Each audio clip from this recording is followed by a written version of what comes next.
At so ayan, hi guys! Welcome back sa channel natin at ito na nga po si episode 99 natin para dito kay season 3 ni One Punch Man. At ayan, ay pasensya na guys, ngayon lang medyo busy-busyhan lang. Pero yun pala, ay bago tayo magsimula ay sagutin ko lang yung tanong sa akin kasi parang nung nakaraan pa ata ito nakita ko ulit sa comment section na bakit nga raw ba hindi sinusunod o hindi ina-adapt ng anime ng season 3 neto ni One Punch Man yung redraw ni Murata. So sagutin ko lang very quick at saka very short kasi actually problema talaga yan sa One Punch Man community natin. Kasi yung redraw ni Murata, ayan na nga yung canon, yan na yung pinaka-official na storyline natin ni Calbot, saka yung mangyayari dito sa mga characters ng One Punch Man natin. Pero hindi nga yan inadapt ng production ng season 3. So anong nangyayaring problema raw dito kasi nga masyadong rushed yung schedule ng production na gumagawa dito kay One Punch Man season 3. At since na si Murata, lagi nga raw siya o madalas siyang nagre-redraw nung kanyang mga chapters, kaya nangyari, hindi na kinayang habulin yan ng production staff. So kaya ang nilalabas nila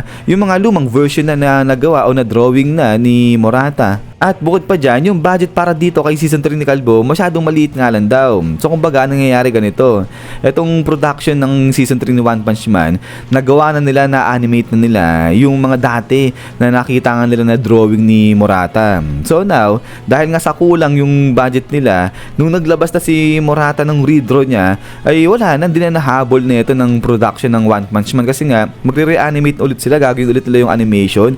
Dagdag gastos na naman yun, since nawala na ng budget. Kaya yun, ito na lang yung pinapalabas nga nila, yung luma na mga drawing ni Murata. Pero ang problema rito, kung totoo yung mga chismis na kumakalat nga dyan, yung pagkakagawa rito o yung pagkaka-animate kay One Punch Man Season 3, nag-start yan 2024, ibig sabihin, tapos na yung mga redraws na ilabas na ni Murata yung mga redraws niya. Kasi sa pagkaka-research ko dyan, 3 years ago na nung na-release ni Murata yung mga redraw niya. So ibig sabihin, ang tagal pa, may 2 taon pa yung production para nga makita nila yung redraw ni Murata. Kung ngayon lang nila ginawa, noong 2024 lang nila ginawa itong production nito, yung sa animation nito ni season 3. Pero ayun, siguro ay gagawa na lang ako ng separate video about nga rito kasi parang hahaba yung usapan natin pagdating sa adaptation nito ni Calbo. Pero yun, huwag kayong mag-alala guys kasi itong manga series na ginagawa natin, ito naman yung canon, yung official talaga na storyline na mangyayari dito kay One Punch Man, saka nga sa mga characters dito. At yan ay sana nasagot ko yung tanong nyo.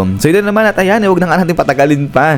Simulan ka agad na nga natin itong si episode 99 natin. At dito nga yun magsisimula sa pagcha-charge na nga nito ni Psychos. Pero eto nga ay si Tatsumaki, tuloy-tuloy pa rin siya sa paghuhuli dyan kay Psychos. At eto nga ngayon, inuunti-unti nang inaangat ngayon ni Tatsumaki.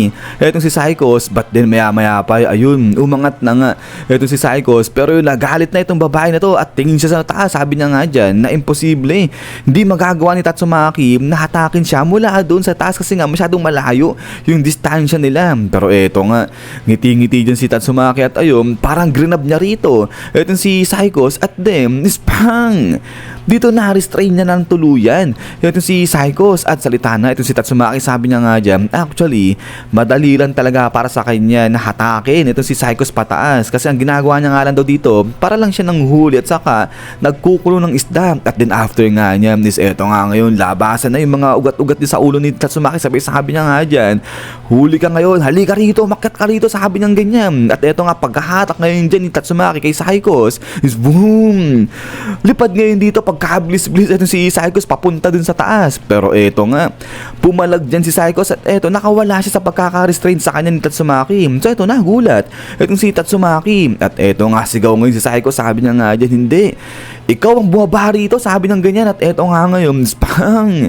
Sa pool naman rito, ito si Tatsumaki, na-restrain din siya ni Psychos. Grabe, ang lupit ng dalawa na to. At yung pagkatapos nga niya, is boom!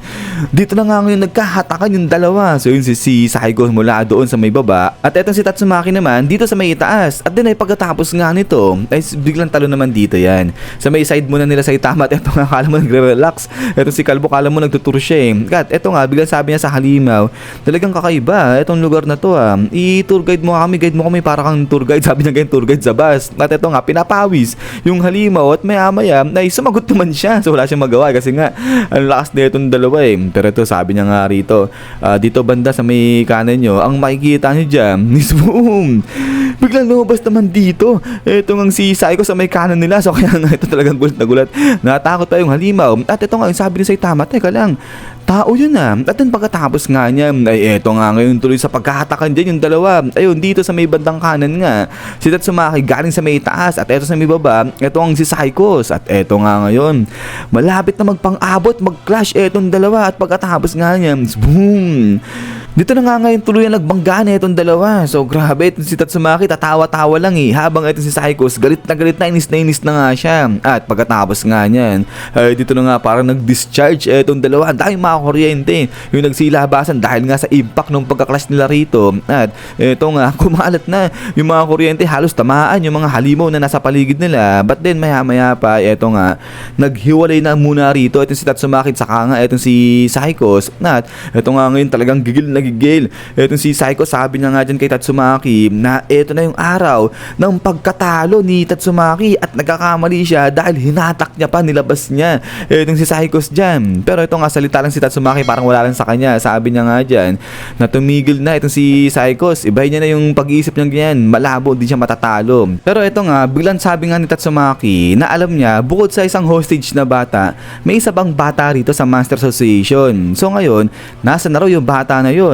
But then eto nga ngayon, biglang pinagpapatay na ni Tatsumaki yung mga halimaw dyan sa paligid nila. Grabe, habang nakikipag-usap siya dyan kay Saikos, ay alam niya kung nasaan yung mga halimaw na dapat niyang patayin. At eto ngayon, sabi nga ni Tatsumaki dyan kay Saikos, nasabihin niya na nga kung nasaan yung isa pang bata. At then after nga nito, ay dito nga ngayon, bunta naman sa side ni Tareyo at saka nga ni King dahil bigla nagkita itong dalawa. Pero ayun, di sila kumigilas, di gumagalaw. At eto nga si Tareyo, talagang pawis na pawis siya. Ayun si King, talagang sama ng tingin dito kay Tareyo. So ito habang nagkakatitigan dyan itong dalawa, ay bigla nga umiyak na si Tareyo at tumakbo kay King. Sabi niya nga dyan, King, nandito ka para iligtas ako, sabi niya ganyan. Pero ito nga, dali-dali biglang sumigaw si King, sabi niya nga dyan, tumigil ka, huminto ka dyan, sabi niya ganyan. So kaya nga ito, biglang stop etong si Tareyo, ang kulit na itsura niya. At ito nga ngayon, biglang tingin na etong si King dyan nga kay Tareyo, sabi niya nga rito, nawala. Hindi uubra sabi niyang ganyan dahil nakikita niya nga raw, alam niya kung anong pinaplano ni Tareyo. At so kaya ito, nagulat tuloy itong si batang Tareyo natin. Talagang parang nabahala siya, parang natakot ba siya dito kay King. Sabi niya nga, na teka lang, anong sinasabi ni King, di niya naiintindihan. Batin maya-maya, ito nga, biglang dinilat ni King talaga yung kanyang mata ng pagkalaki-laki. At ito nga parang kala mo umiilaw na yung mukha ni King. At bigla nang dinuro na si Tareyo. Sabi niya nga dyan, naku, nyari ka pa dyan, tinatago mo yung totoong anyo mo. At pag nagkaroon ka ng pagkakataon, bigla mo aatakihin by surprise. Pero hindi ubra yan dahil sa paningin ko, mukha kang halimaw, sabi niya ganyan dito kay Tareyo. At then pagkatapos nga niyan, ay eto nga, unti-unti bigla may lobas dito sa likuran nga ni Tareyo na isang halimaw. So grabe, nagulat si Tareyo, sabi niya nga dyan, ano, may halimaw, sabi niya ganyan. At eto nga ngayon, pati si King nagulat. So nagkakatitigan sila dito ng halimaw, yung halimaw pinapawis. Pero eto nga si King, parang nagulat siya kasi nga may halimaw talaga na lobas dyan sa likuran nga ni Tareyo. At then after nga niyan, ay eto nga, takot na takot etong halimaw dyan kay King kasi nga ang lakas na ng engine neto ni King. At pagkatapos nga niyan, ay eto nga, biglang kamot ulo na yung halimaw, sabi niya nga dyan, ay sorry, mali pala, sabi niya ganyan.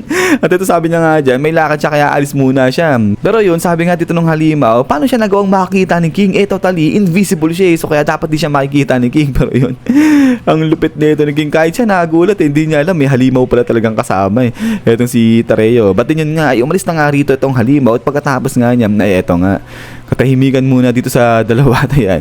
Titigan itong dalawa ngayon. So dito ay talaga napahinga na ng malalim itong si King. Sabay sabi niya nga rito kay Tareyo, nakakatakot talaga mga halimaw, no?